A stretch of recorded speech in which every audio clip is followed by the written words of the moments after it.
You're out there, you're throwing your beer pong in or your thing in, and then all of a sudden, Bo Levi Mitchell shows up and he says, "I'll take this one," and this is the day is saved. It's like a movie out there, as the kids say.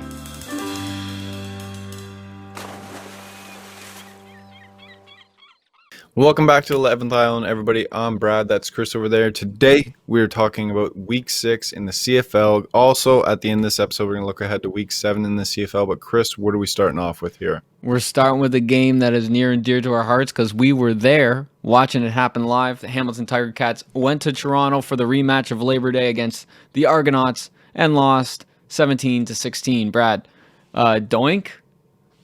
Yeah, I mean, thank God Hamilton's kicker missed that because Toronto came out very strong in the first half. They look like a great team in the first half.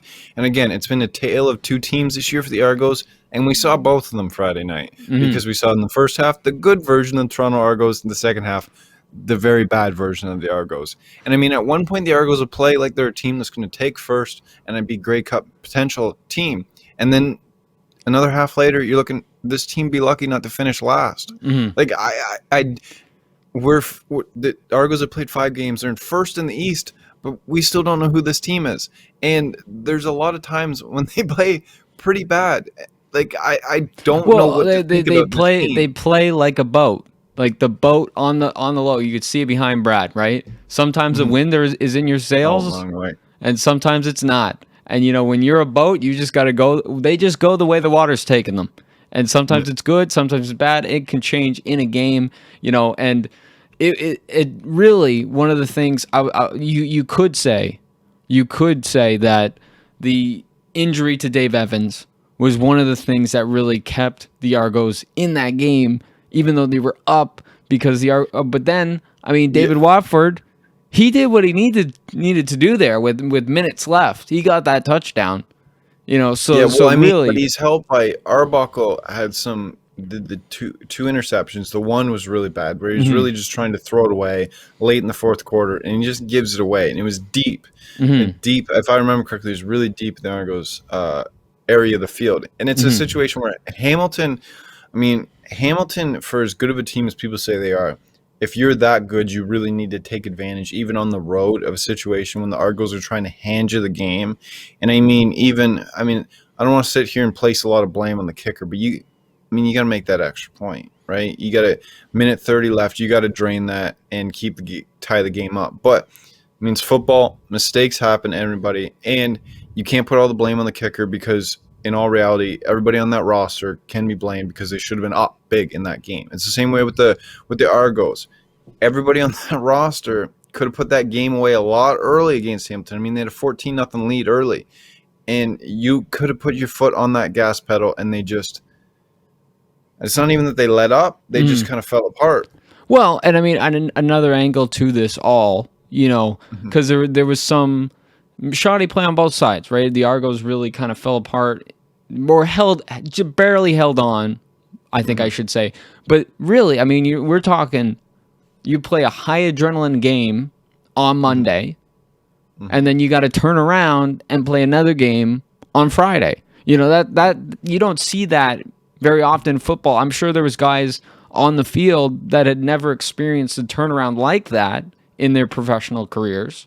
It's football's not the kind of sport that you can you need those extra days.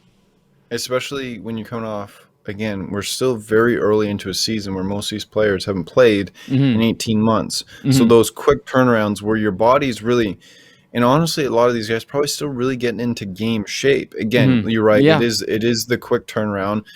The short travel does help, granted, but it is a quick turnaround. And again, going into that second half, maybe guys start getting real tired.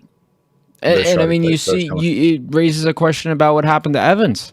If you've been on the field twice in 5 days as a very active QB, it can be tough. And what is he out now? Like 5 weeks? So he's 4 to 6 weeks with the lower body injury. I believe it's his hip. Now for Hamilton, it's not good. That's not good. But you also have Masoli, who we should be expecting back soon, who Masoli is. He went 0-2 this year early, but he still is a very good quarterback. I would say he's just as good, if not better, than Dane Evans.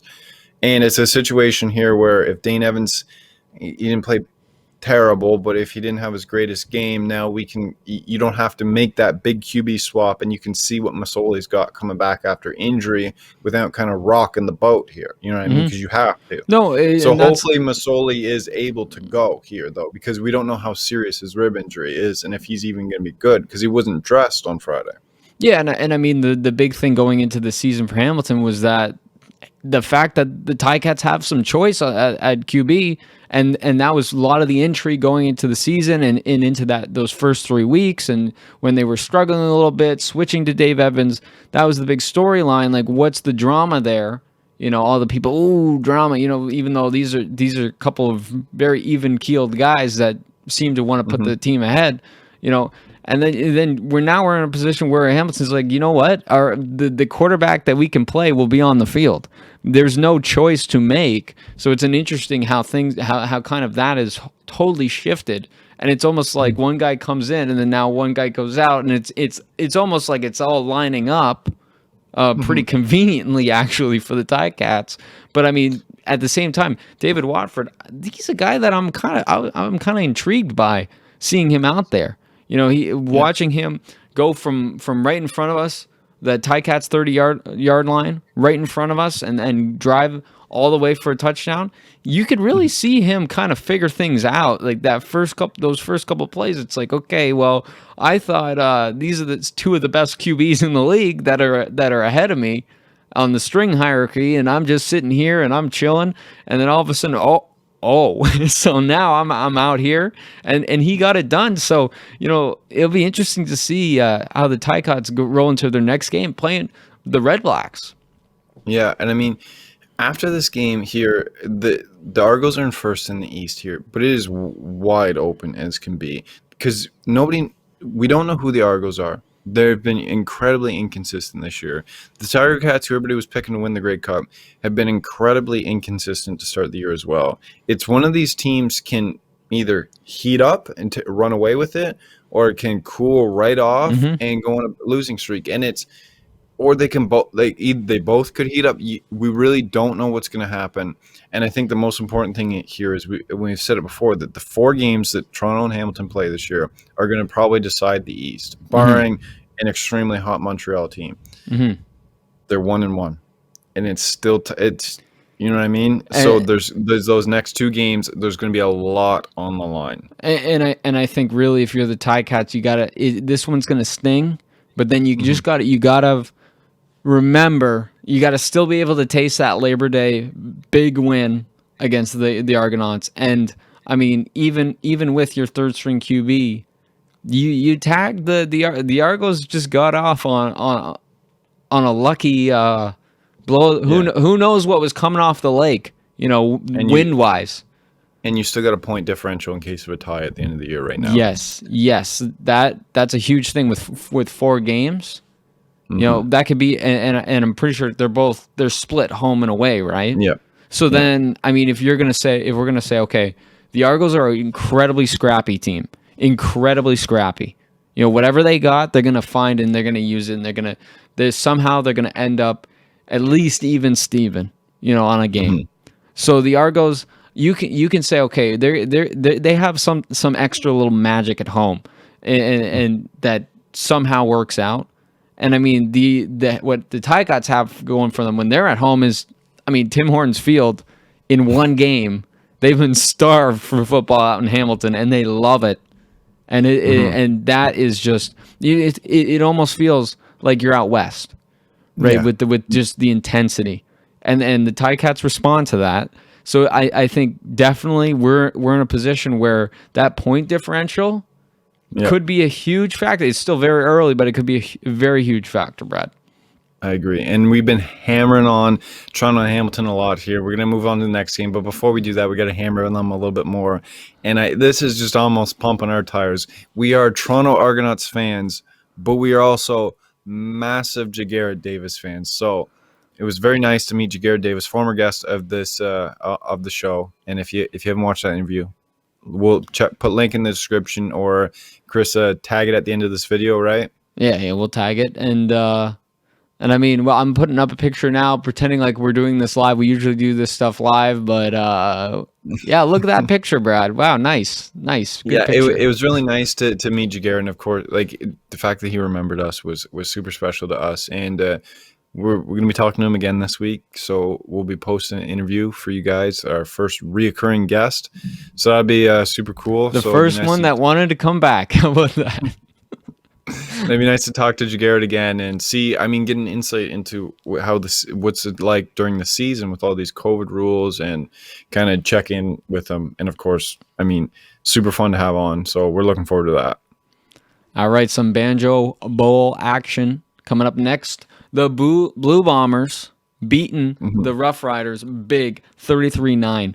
Brad, who can stop the Blue Bombers at this point? I mean, it's looking like nobody. I mean, the fact that... Well, maybe the Argos. Yeah, I mean, their only losses to the Argos. But you look at the defense, Saskatchewan going into the Labor Day game was putting up 30 points on everybody, right? Mm-hmm. And Winnipeg's held them 2 consecutive games to below 10 points, making Cody Fajardo, who was looking like the MLP favorite, looking like an average QB out there. Yeah. I mean, Winnipeg's defense is stacked. Mm-hmm. I mean, you got Willie Jefferson making plays, Jeff Coate making plays, Big Hill making plays. Mm-hmm. There's top to bottom, all levels of that defense have playmakers. Mm-hmm. So I think, and they're really starting to roll right now. They're starting, the longer the season comes on, they're getting better. Mm-hmm. I mean, in Collaros and the offense are going to still, they're playing good, putting points on the board. Like Lawler's making some great catches. I mean, Winnipeg is looking like a team that I don't know, that one Argos loss might be one of their last losses of the year. Yeah, and I mean, I'm looking at the QB numbers here on the box score, and the first thing that stands out to me, I mean, watching the game, yeah, you know, it was an off game for Cody, but I mean, 169 yards. Something's wrong on this numbers, because those, I mean, we're used to seeing 300 from this guy, cool 300 from this guy, and then Zach Collaros coming out with 278 yards. You know, talk about really playing off your defense and getting that little boost there, because he was looking fantastic. I know. I called him a game manager 2 weeks ago, and he just turned he probably heard you. That's probably what happened, because his completion rate is over 80%. Yeah, he's been a sniper out there. He's a stud. He really is. And Winnipeg is, I mean, and Ryan in the comments is going to be absolutely loving this, but Winnipeg has got to be the Grey Cup champs here. And at this point, I don't see a team in the CFL, in all honesty, that has shown any consistency except for Winnipeg. So Winnipeg has got to be your Grey Cup favorite here. And they keep playing like this, and the defense keeps rolling like that. I don't see any team stopping them. Yeah, no, it's really. I mean, we were at that week 3 game with the Argos and the Blue Bombers, and the more I think about that game, the more I think I wonder if that was a fever dream. Yeah, because the Argos put up 30 points on them. I mean, that win has really aged. I mean, it was really good when it happened, but that has really aged well. And that, I mean, give us some real big hope for Nick Arbuckle when he's giving away heartbreaking interceptions at the end of the game. Yes. All right. Well, I mean, that's all she pretty much wrote on that game. Moving on, Stampeders were able to get a 32-16 win over the Elks on the road. Brad, what do we make of this? Well, Bo Levi Mitchell came back, and I mean, that man breathes life into Calgary here. It's Jake Meyer did not play bad. We went on week after week saying that Jake Meyer was playing good, and even we think that next year we'll be a starter in this league. But I think this kind of goes to show that you take a 1-4 team going on the road against a team that just beat you in your own building pretty handedly, and you go and beat them pretty handedly in their building. It's a big win. It's a huge win for Calgary. If they lost this game, I'm not going to say the season's done, but it's probably done. You know what I mean? It would have been a really big hill to climb. And Bo Levi Mitchell, I'm not only his play, but the leadership that man brings to that locker room really showed out on the weekend. And Calgary's still got life now. Mm-hmm. Mm-hmm. Yeah, and I think the drama really, you look at this week and last week, and you going into both weeks, we just think, man, like why are they rematching people? Why are they? It just seems so weird how we're just going back on when we have this hype game, and then the second game is just a rematch, and like the schedules just had to get moved around. You had to consider politics and locations and like medical stuff and all these who can go in the seats, all these factors had to go into the schedule, and it turned out a little bit of an abomination almost when I was looking at it. But the idea of having your Labor Day game and then the rematch right after, just fantastic. Oh, the drama of it, fantastic. The chance for us, like really, and what you said, I mean, if the Stampeders you lose and then you get one last chance, it's like you get your safety or the last cup in beer pong. You get one more shot to redeem yourself. Put your cup back out there. That's what the Stampeders did last night, and it's like you're out there, you're throwing your beer pong in or your thing in, and then all of a sudden, Bo Levi Mitchell shows up and he says, "I'll take this one," and it's just the day is saved. It's like a movie out there, as the kids say. Yeah, for Calgary, hopefully Bo Levi can stay healthy for the rest of the year now. I mean, he broke his leg, so the fact that he's took a few weeks off and came back is incredible. So hopefully he's able to stay healthy, stay out there, and give Calgary a real shot at making a run here. Because they have the talent on that roster, offense and defense, to really get on a hot streak here, rattle off some wins, and then in a couple of weeks find themselves right back up at the top of that division. Yeah. Yeah, I think it's. I mean, that broken leg too. 3 weeks. I mean, I know people that have had casts on since COVID began. It feels like. Yeah. Well, people just like what are they feeding? Conor McGregor treatment. You're doing the Conor McGregor treatment. Look at Conor, broke his leg 3 months ago. Now he's throwing punches at MGK at the VMAs last night. So they're on the same treatment, getting things just like that. Yeah. Hey, I mean, like it's Got Milks or Canadian Dairy Farmers. Mm-hmm. Think of the sponsorship there. Yeah, that's huge. There you go. Drink your calcium, everybody. I think that might be a myth. I don't know. All right, next, we got the BC Lions at home taking on the Red Blacks, 45-13. What are we going to talk about here? I mean, it's exactly what we thought was going to happen. I mean, again, I feel like this is going to be a weekly occurrence where I'm sorry, Ottawa, but you're a confidence booster for teams. And until you prove otherwise, that's what you are. And it's BC played good, but you expect him to. I mean, the one takeaway that I would say is, I mean, the BC put up 45 points, right? Yeah. So is Ottawa's defense? Did BC play really well, or is Ottawa's, which has been a solid defense, starting to kind of not get work? But you could see losing your kind of motivation going into games. Get discouraged. You get discouraged. And we're all human beings, and if you put out a good product on the field or every game, and then against great teams, and it just like you can't. There's just it's almost like reality itself. Physics is against you. Yep. You can't win. Nature itself is against you. Eventually, you're gonna give up a really crooked number. And I mean, the one nice thing for the Red Blacks, I'm gonna be a hype man here, okay, Brad? I'm gonna be a hype man. I'm gonna be positive. All right. Okay. Dominic Davis, right? Over 300 yards.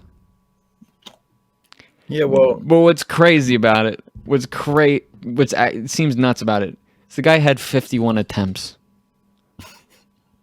Yeah, I mean, he's gonna get some good stats.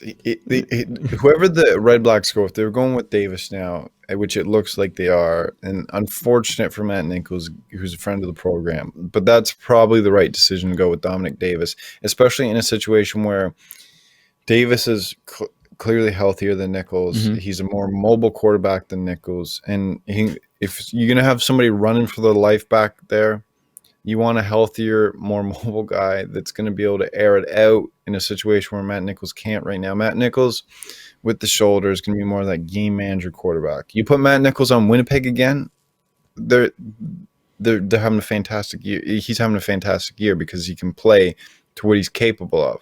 In Ottawa, that just can't happen right now, especially when they're getting down early. So I think that's the situation to go. And it's going to be like in 2019 where at the end of the year you looked at the stats and was like, oh, McLeod Bethel-Thompson was leading the league in all these passing stats, but the Argos were terrible. And it was like, wow, that's what happens when you literally have to air it out every single down because you're down 3 scores. Yeah, that's a good take. That's a good take there. Thank you. Now, moving on. I will say, it's unfortunate with BC that we weren't able to see some of Nathan Rourke once we got to kind of garbage time. BC went with Mike Riley really deep, kind of weird considering the weird injury kind of history at the start of this year with Mike Riley. And it would have been nice just to see a Canadian QB go out there and sling it, but also understandable with BC that you wanted to kind of just keep putting the gas pedal down. And I mean, they're above 500 now for the first time in a long, long time. So it's understandable. And I mean, you're going up against a pretty good Montreal Alouettes team on the road. You maybe want to get Riley's confidence just, up for that. I don't know if that man needs a confidence booster. That man's got a lot of confidence, but the rest of the offense, you need to. Everybody needs. How do you think he has such good confidence? They got to keep boosting it. A little tune up, for the old ego. We all need that sometimes. That's fair, yeah. All right. I kind of alluded to a next week game. What are we going into, week 7 now? Yo, we actually kind of flew through those games. That was pretty quick. I was waiting for. I was going, who was the last game on the schedule? But yeah, that was it. No. Yeah. So I mean, we're 22 minutes, 20 minutes in.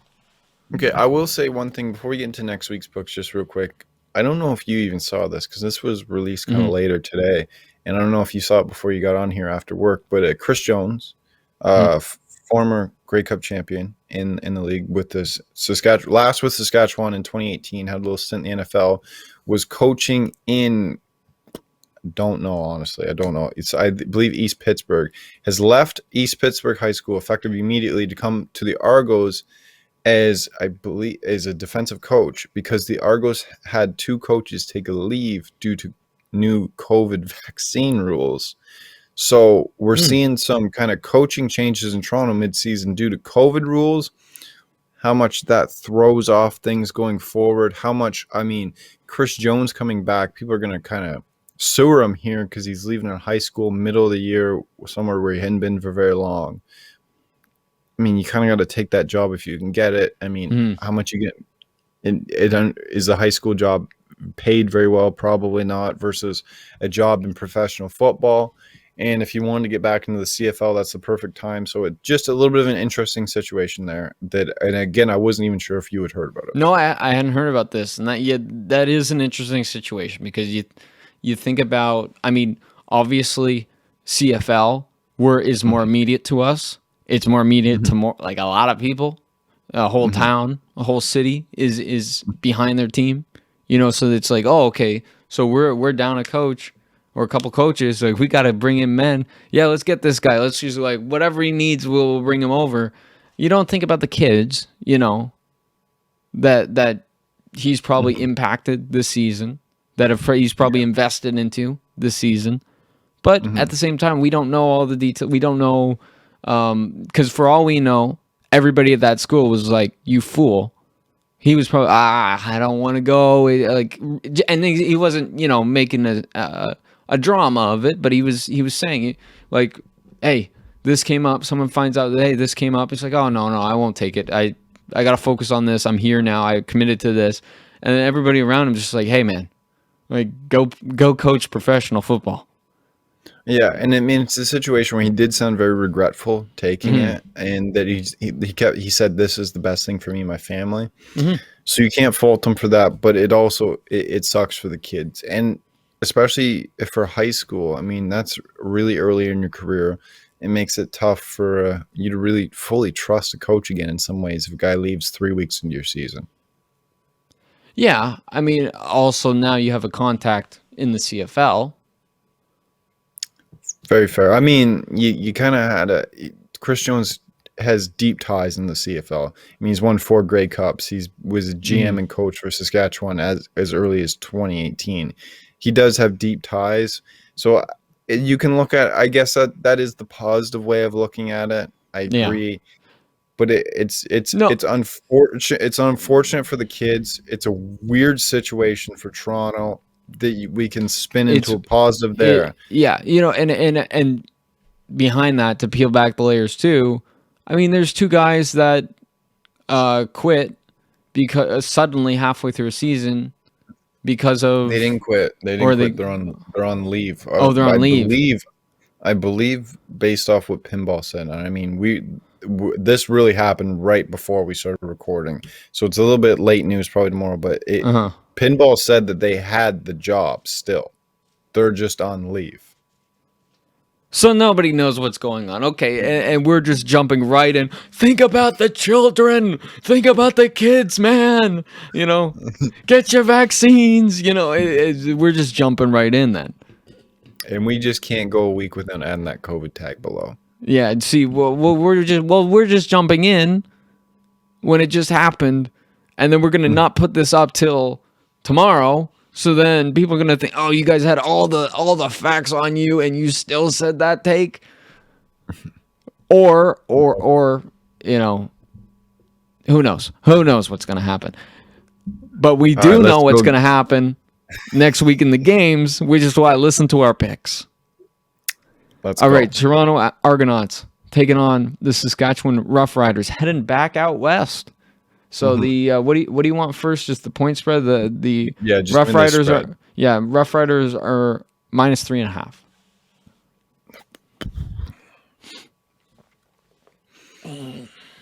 As an Argos fan, I want to say take the points here as a unbiased, take the Argos as an unbiased person looking at this game. I would say Saskatchewan's going back home after being embarrassed by Winnipeg on offense against an Argos team that is very kind of hit and miss right now, especially on the road. I think 3.5 for Saskatchewan. You kind of got to take if you're being unbiased, where they might really put 30 plus on the board, and I don't know if I trust Toronto to get close to that. Yeah. Okay. What's the over under? The over under on that is 43.5. Seems kind of low. Take the over. Saskatchewan Saskatchewan's has the potential to really put a lot of points on the board. So I take the over. All right. Next we have the aforementioned BC Lions taking on the Montreal Alouettes in Montreal. The BC Lions are -1.5.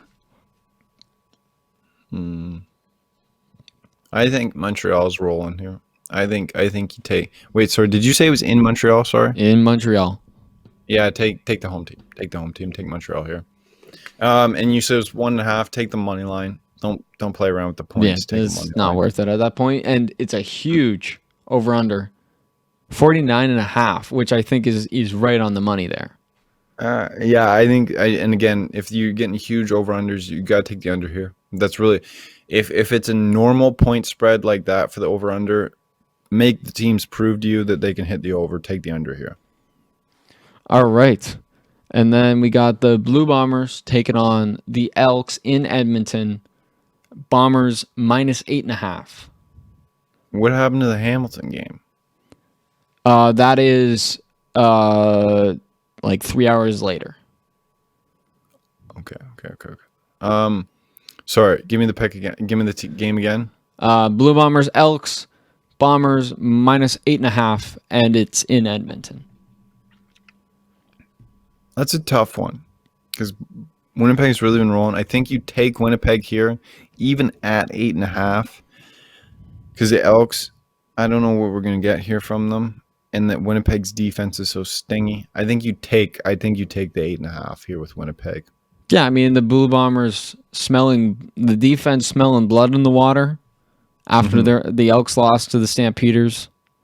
Yep, continuing to take their show on the road. Yeah. All right. Next, we got the Tiger Cats going back on the road they were on the road. I don't know what I'm saying. They're going to Ottawa, to our nation's capital, to take on the Red Blacks. And they're sitting at minus 10.5, our biggest spread of the weekend. I mean, they're going to hit it. Yeah, take them 10.5. If you can, hopefully on some people's books it gets pushed down to 10, but it's probably going to stay at 10.5. I'd take them 10.5. They might beat them by. They're going to cross that. I mean, again, the Red Blacks, other than the first game of the year, which I think at this point we can say is an outlier, they haven't really kept games close at all, and it's a situation where Hamilton's going to win. They're going to win big here. So what's the over under? That over under is 42.5. I almost want to say no, sorry, I'm looking at the wrong. I scrolled down too far on this website with a terrible UI. Terrible. No free shout outs. That is 41.5. Is that what I said? You said 42, so 41. 41.5, yeah. That's tough to take a 10-point spread and then take an under there, but I think you stay off that. I think you don't touch that one because, again, Ottawa could put a few points on the board, especially in garbage time here, and really throw out an under. But again, Hamilton's defense can be very stingy here, and then keep them to like 3 points or something. That wouldn't shock me either. The same can be said about the Red Blacks defense. Yes. Who are they're very good. Especially against especially against a shaky QB or undiscovered. Disrespect.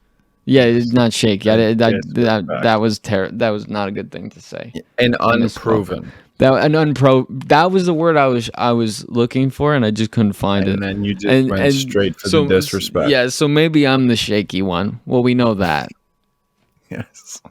Yes, we do know. If you've ever seen our card videos where Chris does the openings and you can't read the card because it's shaking so much. But I think you got anything else for this week, Chris? No, that's it. Where can people find us in other places other than what they're listening to or watching right now, and what do they need to know? Yes. All right, I will go through the regular end of the video itinerary. So like, comment, subscribe to our channel. If you're listening through, again, if you're watching on YouTube, you can find us on a podcast platform. Again, if you're listening on a podcast platform, you can find us on YouTube. 11th Island, both ways. We have a 350 subscriber giveaway coming up. If you've watched our sports cards videos, you know all about that. If you haven't, go check out our YouTube playlist, sports cards videos. Leave a comment on any of the videos. Make sure you're subscribed. You're entered. Congratulations to Brock for winning our 250 subscriber giveaway. And I think that's about all we got. I mean, stay tuned for more CFL content. If you like this, we're coming out weekly. We're beginning this week for our NFL Weekly. Like we mentioned earlier in the video, Jagar's coming back on this week. So big things coming up on the 11th Island. And BGT15, FNX.com. See you next week, everybody.